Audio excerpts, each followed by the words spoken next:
será que a gente está aqui por um acaso? Que aquele pessoal fala, né? Será que a vida, essa vida aqui que a gente conhece, inteligente, evoluída, desse âmbito mais, nesse negócio mais amplo, né? Será que é um acaso? O que você acha? Ou será que ela pode ter se repetido as condições aí em vários locais do universo? Depende do que você entende por acaso. Ela surgiu graças... Bom, enquanto a gente não encontrar outros lugares onde tem a vida, é difícil a gente dizer. É difícil a gente falar. É tudo achismo demais. Então a gente tem que tomar cuidado e eu acho que tem que... O que eu estou falando é só uma opinião, mas a gente precisa encontrar outras versões de vida para poder dizer isso com certeza. Mas o que eu acho uma vez que a gente atinge as condições necessárias e suficientes para que a vida aconteça, ela vai acontecer. Eu imagino que ela seja um fenômeno tão natural no universo quanto a formação das estrelas ou a formação dos planetas. Basta que a gente tenha essas condições, ela vai acontecer. Por isso, eu sou favorável a gente continuar procurando por vida nos exoplanetas, continuar procurando por vida no sistema solar, e eu acho que a gente vai encontrar e deve encontrar na próxima década, assim, algum tipo de sinal de vida. Acredito que vida bacteriana ou vida microscópica desse tipo, que é a vida mais comum que a gente imagina encontrar, que a gente imagina existir no universo. Mas eu acho que ela é realmente um fenômeno natural, comum no universo, mas que depende de vários fatores estarem na condição ideal. Que eu ia chegar... Isso não é óbvio que acontece em qualquer lugar. Exatamente. Porque o que eu falo pro pessoal, por exemplo, o pessoal vai lá e fala assim, eu não acredito, cara, que tem outra vida igual a nossa aí pelo universo, entendeu? Eu falo, numa boa. Como assim? Que você não acredita? Aí eu falo, não, cara, não...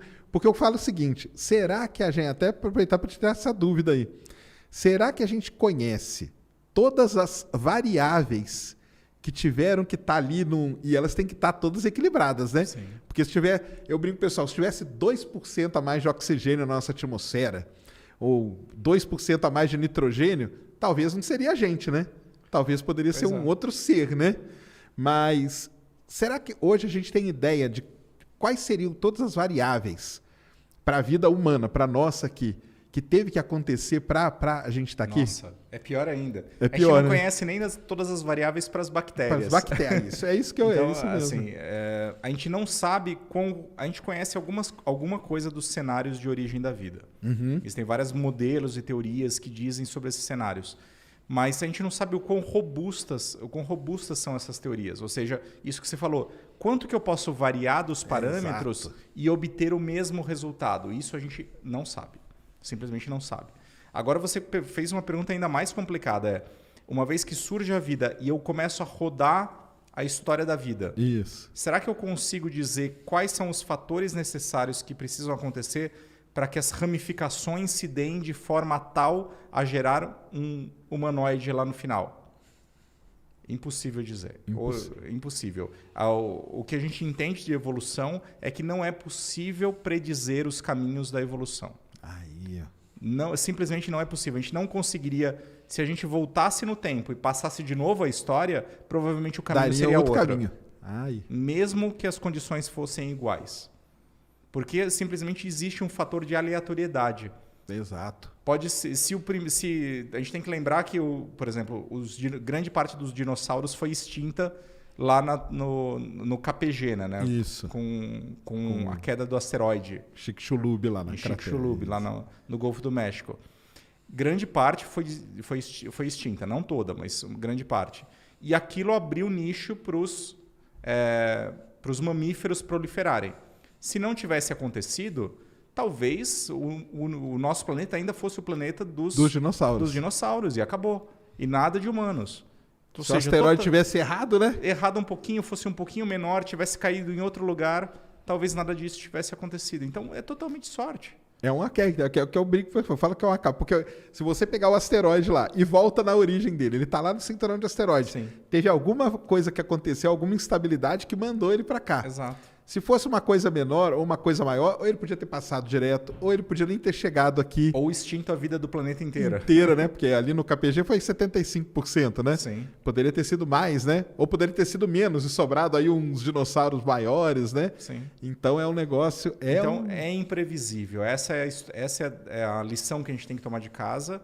E por isso que é muito difícil a gente dizer que vai existir um humanoide. Como você falou, eu também não acredito que existam humanoides. Eu adoraria, eu sou Star Trekker, né? Adoraria explorar outras civilizações, mas eu acho que se a gente um dia for explorar o universo, a gente vai encontrar coisas muito mais estranhas do que homenzinhos verdes ou coisas parecidas. Acho que a gente vai encontrar vida muito mais interessante de ser estudada. Então, isso que é legal, né? Seria mais interessante encontrar um negócio diferente, né? Eu acho, pelo menos. Encontrar um parecido com a gente, sei lá, né? Exato. Seria mais legal mesmo. E você conhece a equação do Drake, né? Que ele tentou, né? Ali colocar ali mais ou menos, né?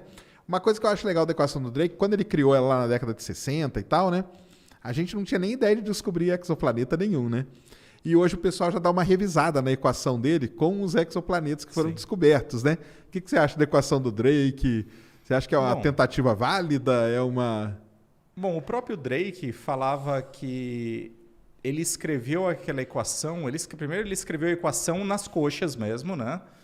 Foi no guardanapo. E ele escreveu como uma forma de organizar a nossa ignorância. Foi assim que ele colocou.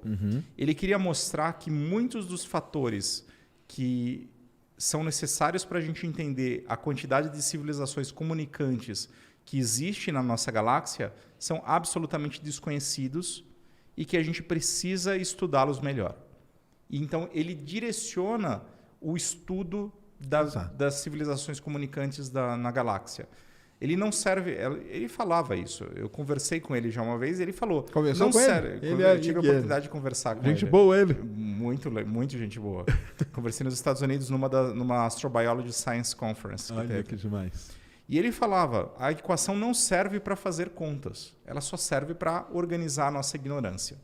E, felizmente, hoje a gente conhece um pouquinho mais de alguns dos termos delas, né?